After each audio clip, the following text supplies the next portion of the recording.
ملک عزیز اعوان کی مقبولیت میں دن بدن اضافہ۔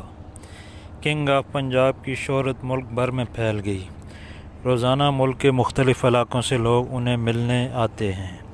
ملک عزیز جو کنگ آف پنجاب کے نام سے شہرت رکھتے ہیں، ان کی سماجی خدمات، انسان دوستی اور اعوان برادری سے پیار دور دور تک پھیل گیا ہے۔ وہ ہر ایک سے پیار سے ملتے ہیں اور اپنے آفس میں آنے والے لوگوں کے مسائل حل کرنے کی کوشش کرتے ہیں، اور اپنی نگرانی میں راولپنڈی کے بڑے اسپتال ہولی فیملی میں فری لنگر اپنے ہاتھوں سے تقسیم کرتے ہیں، جس سے ان کی شہرت سوشل میڈیا کے ذریعے ملک بھر میں پھیل چکی ہے۔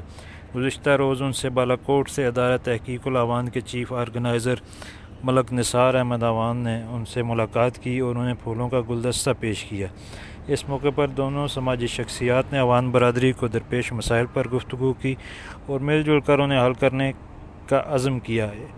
اس موقع پر ملک نثار احمد نے انہیں بالاکوٹ آنے کی دعوت بھی دی، جو ملک عزیز اعوان نے قبول کی اور کہا جلد بالاکوٹ کی اعوان برادری سے ملاقات کروں گا۔ اس موقع پر ملک عزیز نے کہا کہ میں خدمت کا اپنا مشن جاری رکھوں گا، مخالفین جتنے مرضی روڑے اٹکائیں، انسانیت کی خدمت میں رکاوٹ نہیں آئے گی، بلکہ یہ مشن پہلے سے زیادہ تیز ہوگا۔ ملک عزیز اعوان نے ملک نثار احمد اعوان کا شکریہ ادا کیا کہ وہ اتنے دور سے انہیں ملنے کے لیے تشریف لائے ہیں۔